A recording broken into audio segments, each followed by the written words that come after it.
అర్థం చేసుకోవాలంటే దానియేలు యొక్క జీవితం నుంచి మొట్టమొదటిగా మనం నేర్చుకునే పాఠం ఏంటంటే, ఏ విధము చేతనైనను ఈ దేహాన్ని అపవిత్రము చేసుకొనకూడదు.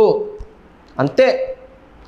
అది ఒక తీర్మానం, ఒక డెసిషన్, ఒక సమర్పణ అతనిలో కనబడుతూ ఉంది. బిడ్డలారా, చూసారా, ఈ జీవితాన్ని అపవిత్రము చేసుకోకూడదని ఒక యంగ్స్టార్ ఖచ్చితంగా నిలబడ్డాడు. ఈ రోజుల్లో ఎంతోమంది బిడ్డలు ఎలాగున్నారు చెప్పండి.